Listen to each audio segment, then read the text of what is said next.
اعوذ باللہ من الشیطان الرجیم بسم اللہ الرحمن الرحیم قالو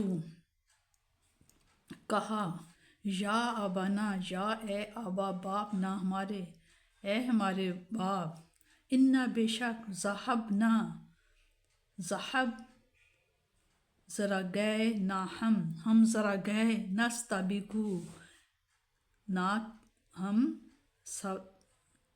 نستبقو کہ ہم دوڑ لگائیں، ہم ذرا گئے کہ دوڑ لگائیں، و ترکنا واؤ ترک چھوڑ گئے نہ ہم یوسف کو، اور ہم چھوڑ گئے یوسف کو اندہ پاس متاعنا ہمارے اپنے مال و متاع کے پاس، یعنی کہ اپنے سامان کے پاس۔ اے پاپا جان ہم ذرا گئے کہ دوڑ لگائیں اور ہم چھوڑ گئے یوسف کو اپنے سامان کے پاس۔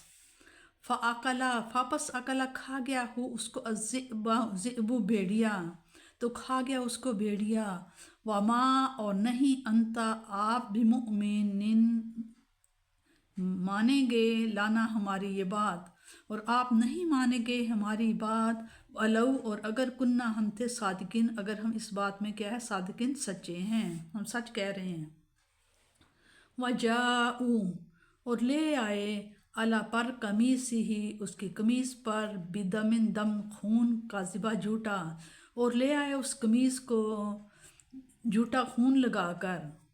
قالا تو آپ نے فرمایا بلکہ سولت لکم ہم نے فرمایا بلکہ آراستہ کر دکھایا ہے لکم تمہارے لیے، انفسکم تمہارے نفسوں نے، امرا اس حکم کو، اس بات کو۔ آپ نے فرمایا بلکہ آراستہ کر دکھایا تمہیں تمہارے نفسوں نے اس سنگین جرم کو۔ فصبر پس صبر کروں گا، جمیل صبر جمیل کروں گا، واپس صبر کروں گا، جمیل صبر جمیل۔ واللہ اور اللہ تعالیٰ مستعان مدد مانگوں گا، اور اللہ تعالیٰ سے مدد مانگوں گا، اللہ پر اس چیز پر ماں جو تصفون جو تم بیان کرتے ہو اس چیز پر اللہ تعالیٰ سے ہی مدد مانگوں گا۔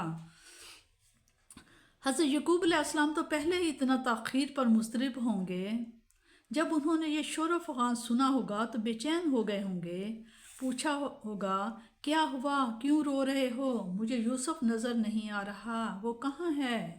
تو انہوں نے انتہائی فریب کاری سے یہ جواب دیا، ہمیں یقین ہے کہ آپ ہماری اس بات کو مانیں گے نہیں، کیونکہ پہلے ہی آپ کا دل ہماری طرف سے صاف نہیں، لیکن آپ مانیں یا نہ مانیں جو قصہ ہم آپ سے بیان کر رہے ہیں یہ 100% سچا ہے، اس میں شک و شبہ کی کوئی گنجائش نہیں۔ اس کے ساتھ انہوں نے ایک اور فریب کیا، ایک دمبا یا ہرن ذبح کیا اور یوسف کی قمیص کو اس کے خون میں لت پت کر کے لے آئے اور اسے اپنے دعویٰ کی تصدیق کے لیے بطور ثبوت پیش کر دیا۔ آپ نے یہ سن کر فرما دیا یہ محض تمہارے نفسوں کا فریب کاری ہے، اور تمہارے اس دعویٰ میں صداقت کا نام و نشان تک نہیں۔ یہ قمیص جو تم کسی کے خون میں لت پت کر کے لائے ہو یہ بھی صاف صاف بتا رہی ہے کہ تم غلط بیانی سے کام لے رہے ہو۔ اگر بھیڑیے نے یوسف کو کھایا ہوتا تو کیا یہ قمیص جگہ جگہ سے پھٹ نہ گئی ہوتی؟ ایسا عقلمند بھیڑیا تو آج تک دیکھنے سننے میں نہیں آیا کہ اس نے آدمی کو تو کھا لیا ہو اور قمیص پر خراش تک نہ آنے دی ہو۔ آپ نے فرمایا میں تو اس بات پر صبر جمیل ہی کروں گا۔